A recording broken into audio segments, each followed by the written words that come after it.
ñeneen plan bu enrichissant la. oui ñuy dalal RFM Pape Mahawa Diouf nekk directeur général agence sénégalaise de promotion touristique jiite itam cellule communication bu Benno Bokk Yaakaar ñun bu 8h jotee incha allah ñu dellu si à tout à l'heure. ndax ndawu Sénégal des jeunes seen destin du war a mun a faatu ci géej gi de cette manière. xam naa yéen ñi yow réew mi de war ngeen ci am kersa lool gone yi faatu rek ndax métit yi ñuy daj ci réew mi fii gënul leen ñu bëgg a seet leneen. waaw dañ koy regretter métit lu ko comme sénégalais yëpp mais yi tamit ce phénomène qui est très complexe mais yi tamit surtout dramatique ndax ndawu Sénégal des jeunes seen destin du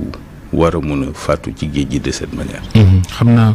yéen ñi yow réew mi de war ngeen ci am kersa lool gone yi faatu rek ndax métit yi ñuy daj ci réew mi fii gënul leen ñu bëgg a seet leneen. waaw dañ koy regretter métit lu ko comme sénégalais yëpp mais yi tamit am ci analyse boo xam ne wax dëgg yàlla dina complexe ndax dëgg la émigration économique am na ci mais ñu remarquer aussi ne phénomène boo xam ne la c'est un phénomène global nekkul rek Sénégal moo am problème bu ni mel. Continent africain bi yëpp moo ko am yeneen réew yi tamit yu demee ni en Amérique du Sud vers l'Amérique du Nord il y a le même phénomène d'émigration c'est un phénomène complexe boo xam ne dafa laaj ñu am une analyse boo xam ne daal dina jël plusieurs facteurs facteur économique bi da ciy bokk mais am na yeneen i facteurs aussi yoo xam ne war nañ ko mun a boole ci analyse ndax mbir mi Babacar dafa jéggi dayoo soo xoolee sax su dul fii ci Wakam soo jëlee désert bi am na ay africains yoo xam ne ñu ngi jëm Europe di ko traverser dans des conditions dramatiques traitement bi nga xam ne aussi sunu mbokk yi nekk en Afrique du Nord ñu ngi leen koy traité dañ koy métitlu itam nga yaa xam Libye la yaa xam Tunisie yaa xam Maroc je pense que question migratoire bi war na doon benn question boo xam ne dinañ dépasser rek analyse boo xam ne dañ ko teg rek sur le niveau national avec une question économique qui est vraie mais waruñ ko yemale foofu. war na gën a yaatu mais niveau national bi surtout est-ce que du li nga xamante ne moo di da ngeen tegul dara ci loxoy ndaw yooyu noonu en terme de li nga xamante ne ci la ñu war a mën a jëfandikoo donte sax à tout moment on dit que bon voilà on a créé tel nombre d'emplois des milliers d'emplois mais des emplois yi nga xamante ne la plupart du temps c'est des emplois précaires yi nga xamante ne mënul assurer seen i ëllëg. waaw xam nga mënuñu wax ne moom tey jii Sénégal dañu am le plein emploi am globalement des emplois yu doy pour toute la jeunesse sénégalaise loolu ku ubbiwul ay gëtam moo mun a wax loolu effort yi nga xam ne tamit gouvernement def na ko ak instrument yi nga xam ne mooy créer de l'emploi financer l'emploi pour les jeunes et l'auto-emploi que ce soit la DER que ce soit le 3FPT pour la formation professionnelle les 500 000 emplois yi nga xam ne dégg naa Babacar di ko xarab démb mais te mu doon une réalité chiffrée mais effort yi nga xam ne gouvernement bi ngi koy def aussi ci programme xëyu ndaw ni nit mënu ko naatable mais loolu soo ko defee yi tamit firndewul ne le besoin en emploi de la jeunesse ni mu toll lépp réglé nga ko. désolé mais li ngeen fi wax yëpp te yàgg koo wax ni moom ngeen ni defal gone yi dayo bi mu doon am ba mën a téye gone yi eggul ci dayo boobu te def ngeen fukki at ak benn. waaw loolu moom du kenn mënu ko naatable waaye lii nga xam ne moom le président Macky Sall proposé Sénégal mooy le plan Sénégal émergent à l'horizon 2035 am na jéego yu ñu ci def kenn mënu ko naatable waaye yeggaguñ foo xam ne dañuy am le plein emploi la perspective c'est 2035 ndax problème mu xëyu ndaw ñi dafa bëri facteur pour liggéey il faut que d'abord nga am métier pour nga am métier il faut que nga am formation professionnelle et puis il faut que nga attirer des investisseurs d'une certaine manière pour nit ñi mun a effectivement mun a am de l'emploi dans leur pays chemin boobu kenn mënul naatable ne engagé nañ ko les centres de formation professionnelle qui vont être créés la professionnalisation des filières à l'université loolu yëpp objectif la pour ñu atteindre le plein emploi mais Babacar pour revenir ci problème bi nga posé muy problème mu émigration question économique bi am na mais il faut aussi ñu xool ne l'immigration n'est pas une question sénégalaise stricto sensu. C'est tous les pays autour de nous, c'est tout le continent de l'Afrique subsaharienne et même de l'Afrique du Nord. C'est les mouvements migratoires yu jóge de l'Est vers l'Ouest. Nekkul une spécificité exclusive du Sénégal. Loolu aussi il faut que ñu tijji ci suñu bët. Et les phénomènes migratoires répondent à plusieurs facteurs et même historiquement nit ñi dañu mus di déplacer wu de région à région. mais bu ñu demee ci li nga xamante ne moo di musiba yi nga xamante ne moom la ñuy nemmeeku fan yi weer yi ci géej gi ay xale yu bëri di ci ñàkk seen i bakkan bu ñu jëlee problème de l'emploi la problématique de l'emploi cumulé kooku li nga xamante ne moo di lu jëm ci wàllu licence de pêche yi ñu ne ñu ngi piller suñu ressource halieutique ba ña nga xamante ne sax ñoom ñoo doon napp capitaine gaal yeeg yu ni mel amatuñ fu ñu jëm donc ñoom ñooy dawal gaal yi. te ñoom ñooy yóbbu ndaw ya nga xamante ne ñoom ñooy bëgg a dem bitim réew. waaw man gëw ma ne dafa. la ñu bëggoon moo tax itam ñu sóobu ci aventure yooyu noonu di jël ay xale di leen fayeeku. man gëw ma ne rek dafa fekk. sunu géej gi amatul jën wala jën yi wàññeeku na moo tax phénomène migratoire bi di am la vérité c'est que l'Europe dafa doon un territoire attractif pour notre jeunesse et pas que pour la jeunesse sénégalaise, c'est la jeunesse du continent, c'est la jeunesse de l'Afrique du Nord, etc. Et c'est lucratif, c'est un trafic. C'est pour ça que nous félicitons la décision des autorités de créer ce comité interministériel au ministère de l'Intérieur qui doit permettre de lutter contre ce trafic illicite de migrants parce que c'est lucratif. Nit ñi dañ ciy fay seen xaalis dañuy dajale ressources yu bëri dugal ko ci pour mën a tukki dem. ba léegi nag taxul yi fi wàññeeku Kafountine Elinkine Caaroy Géej fu ne gaal yaa ngi fay bawoo di dem ba ci Fass Boye ci liñ jàng ci yéenekaay yi tey yow bu dee yéen a ngi jox gone yi xëy fi nga xam ni fa ngay yëngu di tourisme nga jiite agence sénégalaise de promotion touristique ak yeneen bànqaas yi aju ci tourisme. ana yan liggéey ngeen jox gone yi bi ngeen fi toogee ak léegi. waaw liggéey yi moom loolu chiffré nañ ko waxoon naa ko ci sama début waxtaan mooy 500 000 emplois yi président promettroon def na ko là aussi également avec le programme Xëyu Ndaw ñi avec l'objectif. tourisme bi sax laa wax moom tourisme. waaw maa ngi ñëw ci secteur du tourisme bi tam dafa doon secteur boo xam ne c'est un secteur important pour l'économie sénégalaise. Dafa am plusieurs chaînes de valeur notamment sur l'hôtellerie mais aussi xam nga tourisme dafa transversal ndax ñi ciy liggéey dafa bëri nga jël artisanat bi daf ci am impact nga jël horticulture bi daf ci am impact nga jël tout ce qui est dans la chaîne de valeur touristique daf ci am impact donc c'est pas moins de 100 000 à 150 000 emplois au minimum. Nous sommes en train de conduire un processus qui doit nous amener à avoir une actualisation d'ailleurs de cette contribution du secteur du tourisme parce que yaakaar nañ ne dépassé na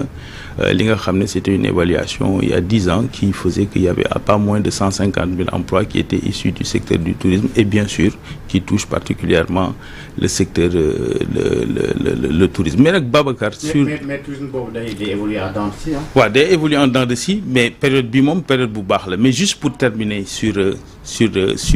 l'immigration Babacar dafa jot aussi je pense à un moment donné les conditions yi nga xam ne jeunes yi migré di jëm vers l'Afrique du Nord ni ñu koy dundee et les déclarations terribles par exemple du président de la République de la Tunisie sur l'Afrique du Nord je pense que il est temps que ñu jël nos responsabilités pour protéger nos enfants qui sont dans le nord du continent et puis les questions migratoires à qui profite le crime jeunes yi dem en Europe mais c'est eux qui sont dans le secteur de l'emploi, c'est eux qui nourrissent et qui sont le bras armé de l'économie européenne. Je pense que ni ñu poser les questions de l'immigration, c'est une question biaisée. D'abord, c'est pas simplement le Sénégal, c'est tout le continent. Bateau yi nga wax yaa ngi wax Kafountine mais mi ngi Mauritanie, mi ngi Maroc, mi ngi Tunisie, fépp la xale yi jóg sur le continent jëm en Europe parce que aussi la vérité c'est que c'est eux qui vont effectivement servir sur le continent européen de bras et d'énergie pour développer ce territoire-là. La question migratoire est biaisée sur la façon dont elle est posée. Ndax du rek des jeunes qui sont en désœuvrement économique et qui prennent les bateaux. Il n'y a pas que ça parce que am na ñuy dajale xaalis bu takku yor ko dugal ko ci gaal yi aussi je pense qu'il faut plus de sensibilisation pour que nit ñi ubbi seen gët mais aussi la question migratoire il faut que ñu engager ko de façon ardue notamment sur le traitement qui est fait aux jeunes Africains en Afrique du Nord c'est inacceptable je pense que war nañ ci def davantage pour d'abord protéger ces enfants-là qui sont sur le continent africain et que d'autres compatriotes africains traitent d'une façon inacceptable mais aussi la question migratoire ne peut pas être fermée sur le territoire national sénégalais parce que bateau yi yemul Kafountine Guinée-Bissau dañ fay jógee Mauritanie Maroc partout c'est un phénomène continental yaa ngi songu Tunisie waaye yéen ñi yor Sénégal mbay ci sew tànk coow topp na leen gone yaa ngi dee ci géej gi mën maa ngi tàmbalee sonal askan wi ak yeneen waaye dafa mel ni talu leen ko politique rek fi mu ne nii fi candidat rek ci ngeen nekk Macky Sall la ngi tukki tey dafay jógee Sénégal demaat Russie xam naa mun na Poutine lool fan yi suba conseil des ministres du am ministre yaa ngi toog seen kër di nelaw di xaar ay candidats voilà la situation actuelle du pays liggéeyu leen. waaw je pense que réew mi moom taxaw xool sénégalais yi naan leen liggéeyuñu sénégalais yi seen bopp am nañ tontu bi ko xool xar kanamu Sénégal tey xool ko il y a 10 ans xam nga ne fii liggéey bu wér la fii majorité liggéey sous le leadership du président Macky Sall candidat nag faaw mu am ndax effectivement coalition Benno Bokk Yaakaar dafa war a choisir son candidat ñuy woo nag vraiment tous les militants et toutes les militantes de la coalition Benno Bokk Yaakaar à la sérénité ndax enjeu bi c'est pas un enjeu individuel c'est pas un enjeu de destin individuel il s'agit. Mais pourquoi muy éterniser wu alors qu'on avait donné rendez-vous aux Sénégalais ci ab week-end wala ñu weesu. waaw li nga xaar moom fi mu toll nii kay amul problème candidat moom dinañ ko am. dinañ diggee bor la kay. waaw am na yeewu askan wi waaye yéen yeewu leen askan wi. waaw soo loolu nga wax noonu dama ci ànd ak yow askan wi li muy xaar mooy le candidat de Benno Bokk Yaakaar la coalition de l'espoir la coalition qui a un bilan incontesté. Et Sénégalais yi xam nañ loolu c'est aussi pour ça d'ailleurs que le candidat de la coalition est attendu sous le leadership du président Macky Sall nga xam ne déclaration bi mu fi def ça a touché tout le pays ça a touché tout le continent et la communauté internationale ndax ni nga xam ne moom la décidé donte moom amoon na droit doon candidat liggéeyu Macky des na de liggéeyu Macky des na est-ce que Sénégalais yéen nañ leen bàyyiwaat ci nguur gi loolu ku candidat bu ngeen mënti am est-ce que seen fukki at ak benn war a doon fukki at ak ñaari déwén Sénégalais yi nañ leen joxaat réew mi yéen ñi mu renoncer à cette candidature ba pare daal di ne moom nag dina soutenir yi nga xam ne mooy coalition lii tax nga naan ñu yeewee askan wi wax nga dëgg askan wi li muy xaar mooy ki nga xam ne moo nar a doon le porte-drapeau de la coalition victorieuse la plus grande coalition de l'histoire du Sénégal et qui a le meilleur bilan de l'histoire du Sénégal donc loolu nag mandarga la ci li nga xam ne sénégalais yi am nañ yaakaar bu rëy ci coalition bi lu yaakaar boobu nag il faut pas que les militants de la coalition Benno Bokk Yaakaar déçoivent il faut qu'on soit résilient concentré sur li nga xam ne mooy le bilan et le projet du Sénégal émergent à l'horizon de 2035 qu'importe le porte-drapeau. lan mooy bilan Macky Sall stade du Diamniadio beeg tali yu bees yi. waaw loolu sénégalais yi wax nañ ko ba pare xam nañ ko ñoom seen bopp que ce soit sur l'impact social la rupture incroyable en matière d'inclusion sociale en matière d'équité territoriale en matière d'infrastructure wax nga dëgg le TER mais aussi le BRT et qui va s'offrir la renaissance du train Babacar soo ma bëggee dugal ci bilan day sori. mais li am solo sori TER bi yàq xaalis la parce que mën nga am train bu moins cher mi ngi mel ni nga am nga am benn Rolls-Royce bëgg ko dawal diggante Thiaroye ak Yeumbeul ñaar yëpp TER bi diggante Dakar ak Diamniadio et plus tard peut-être AIBD xajul fii sax mënoon nañu ut beneen train bu ko gën a yomb bu jël xaalis ba ca des def ko ca leneen mais vous êtes peut-être un régime mégalomane yu ngeen rek ngeen bëgg quoi tiitaru dosé Macky wengal mbagg di jaay na liggéey na mais loolu rek du bilan waaw Sénégal mérite na am la réhabilitation du train bi doon def Dakar Bamako c'est en cours et ça va se réaliser mais mérite na aussi am train express régional sénégalais yi jóge Mbao jóge Diamniadio jóge Rufisque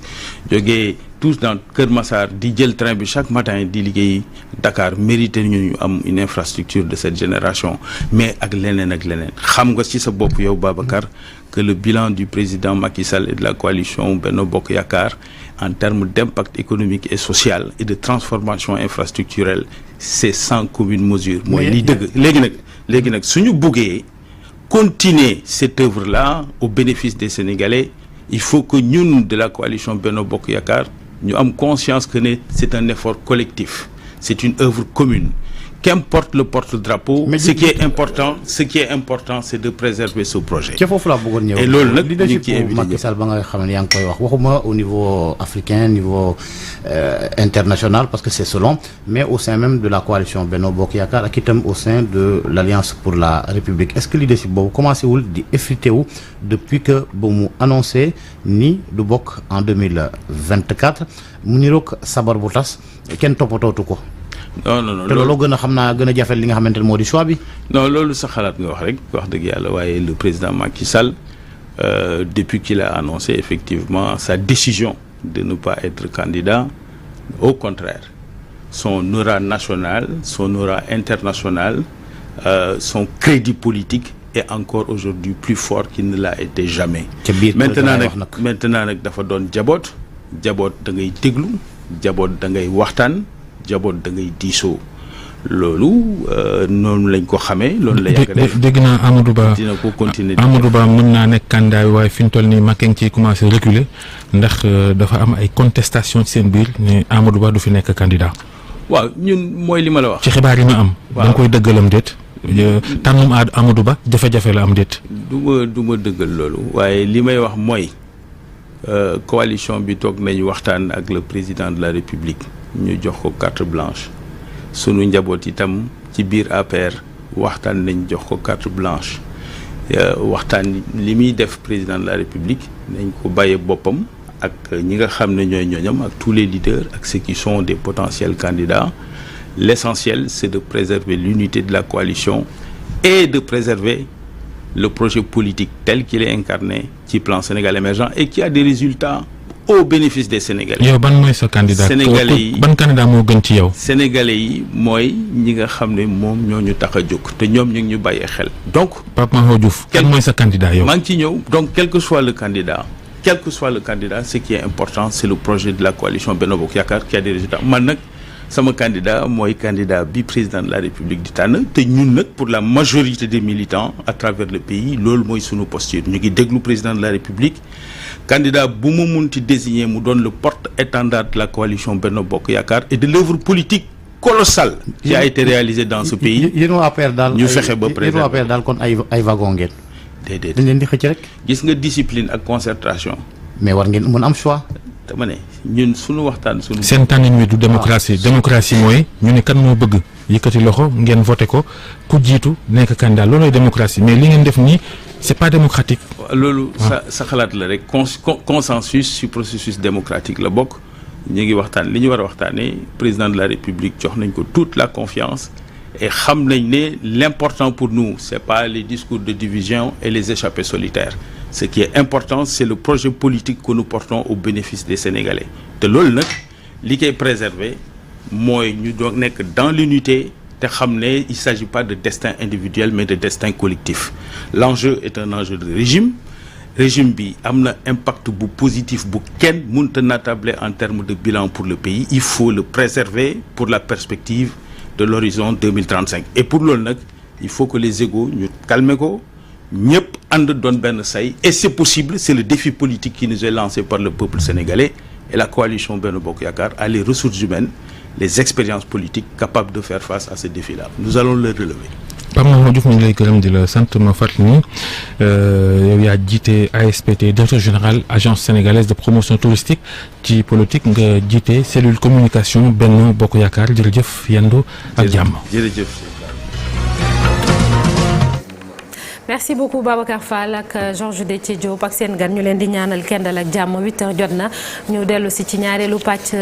info matin ci kanam incha allah dinañ dalal Adiba nekk professeur de philosophie ca FASTEF ñu fas yéene ànd ak moom ci jàngat bi wax ci coalition Benno Bokk Yaakaar tànneefu candidat bi yéexte bi waaye tamit mbirum Ousmane Sonko loolee lépp dinañ ci taxaw et puis Pape Malick Ndour moom mooy ministre bi ñu dénk ndaw ñi xëy mi waaye tamit wàllum entrepreneuriat moo nar a nekk suñu gan ci kanam tuuti lay doon incha allah léegi ñu soobu ci xibaar yi ñu yaatal ko ak Ibou Diouf.